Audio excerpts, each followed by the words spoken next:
আন্তর্জাতিক আসলে শক্তি যেদিকে অর্থ, যেদিকে অস্ত্র ক্ষমতা, সেদিকেই যে থাকবে তার পক্ষেই রায় দেবে, আর কখনো নির্যাতিতর পক্ষে থাকবে না। এইটা তারও একটা প্রমাণ। কি অদ্ভুত আচরণ বিশ্বের! দেখেন, যুদ্ধ শুরু করলো যুক্তরাষ্ট্র এবং ইসরায়েল, আর নিরাপত্তা পরিষদ নিন্দা জানালো ইরানের, এবং মধ্যপ্রাচ্যের সব দেশগুলো সেটা নিন্দা করলো। বাহরাইন প্রস্তাব করলো, সবাই নিন্দা করলো, শুধুমাত্র ভোটদানে বিরত থাকলো চীন আর রাশিয়া। একবারও যুক্তরাষ্ট্র এবং ইসরায়েলের নিন্দা করা হলো না। বিকল্প একটা প্রস্তাব তোলা হয়েছিল রাশিয়ার পক্ষ থেকে, কিন্তু সেটা নাকচ হয়ে যায়। পারস্য উপসাগরীয় অঞ্চলে ইরানের হামলা বন্ধের আহ্বান জানিয়ে জাতিসংঘ নিরাপত্তা পরিষদ একটি প্রস্তাব পাশ করেছে। অর্থাৎ উপসাগরীয় অঞ্চলে ইরানের হামলা বন্ধ, কিন্তু ইরানে হামলা বন্ধ তা না, ইরান যাতে হামলা না করে। তবে এই প্রস্তাবে ইরানের উপর যুক্তরাষ্ট্র বা ইসরায়েলি হামলার কোনো উল্লেখ নেই। তেহরানের রাষ্ট্রদূত নিরাপত্তা পরিষদের এমন পক্ষপাতদুষ্ট প্রস্তাবের তীব্র সমালোচনা করেছে। প্রস্তাবটি উত্থাপন করেছে ইরানের প্রতিবেশী দেশ বাহরাইন।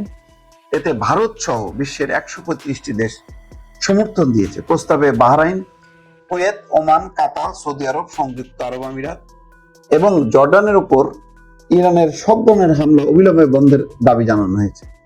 হরমুজ প্রণালী দিয়ে আন্তর্জাতিক নৌ চলাচল বন্ধ বা বাধাগ্রস্ত করার যে কোনো ইরানি হুমকি বা পদক্ষেপের নিন্দা জানানো হয়েছে। প্রস্তাবটি 13-0 ভোটে পাশ হয়। রাশিয়া এবং চীন ভোটদানে বিরত ছিল। অন্যদিকে সব পক্ষকে যুদ্ধ বন্ধের আহ্বান জানিয়ে রাশিয়ার তোলা একটা বিকল্প প্রস্তাব নাকচ করে দেওয়া হয়েছে। তার মানে বুঝতে পারছেন, ইরানের বিপক্ষে সমস্ত দেশকে ঐক্যবদ্ধ করে ফেলছে ডোনাল্ড ট্রাম্প।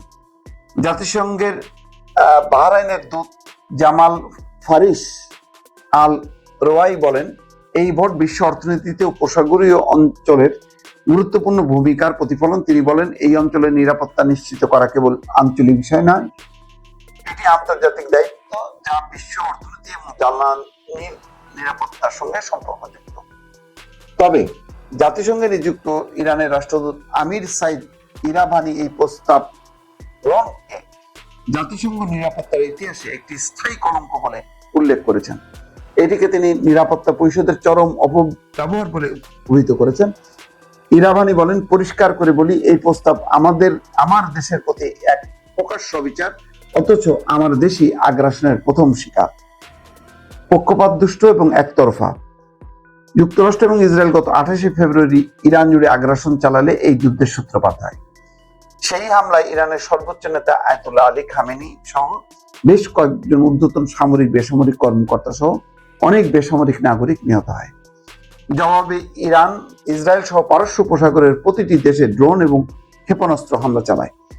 জাতিসংঘে মার্কিন রাষ্ট্রদূত মাইক ওয়ালস বলেন, অরাজকতা সৃষ্টি এবং প্রতিবেশীদের জিম্মি করার যে কৌশল ইরান নিয়েছিল তা যে হিতে বিপরীত হয়েছে, আজকের এই ভোটে সেটা প্রমাণিত হয়েছে। চীনের প্রতিনিধি ফু কাং উপসাগরীয় দেশগুলোর সার্বভৌমত্বের প্রতি সম্মান জানানোর উপর জোর দিলেও এই প্রস্তাবের লেখায় দ্বন্দ্বের মূল কারণ এবং সামগ্রিক চিত্রটি ভারসাম্যভাবে ফুটে ওঠেনি বলে জানান। রাশিয়ার প্রতিনিধি বলছেন, পক্ষপাতদুষ্ট এবং একতরফা বলে উল্লেখ করেছেন। তিনি সতর্ক করে বলেন, যারা যুদ্ধ শুরু করেছে এই প্রস্তাব সেই কুচক্রী দেশগুলোকে ইরানের বিরুদ্ধে আগ্রাসন চালিয়ে যেতে উৎসাহিত করতে পারে। এরপর নেভেনজিয়া আলাদা একটি খসড়া প্রস্তাব পেশ করেন, যেটিকে তিনি পরিস্থিতি শান্ত করার জন্য একটি নিরপেক্ষ দলিল হিসেবে বর্ণনা করেন। সেখানে ইচ্ছাকৃতভাবে কোনো দেশের নাম উল্লেখ করা হয়নি। তবে রাশিয়ার এই প্রস্তাব প্রয়োজনীয় ভোট না পাওয়ায় বাতিল হয়ে যায়। প্রস্তাবটির পক্ষে চীন, পাকিস্তান, রাশিয়া ও সোমালিয়া ভোট দিলেও যুক্তরাষ্ট্র ও লাটভিয়া বিপক্ষে ভোট দেয়। যুক্তরাজ্য, ফ্রান্স সহ 9টি দেশ ভোট দেওয়া থেকে বিরত থাকে। আন্তর্জাতিক আসলে শক্তি যেদিকে অর্থ, যেদিকে অস্ত্র ক্ষমতা, সেদিকেই যে থাকবে সেদিকেই তার পক্ষেই রায় দেবে, আর কখনো নির্যাতিতর পক্ষে থাকবে না। এইটা তারও একটা প্রমাণ। এবং এই কারণে ফিলিস্তিনিদের পক্ষে, গাজার পক্ষেও কখনো জাতিসংঘ সর্বসম্মতভাবে সিদ্ধান্ত নিতে পারে না। দর্শক।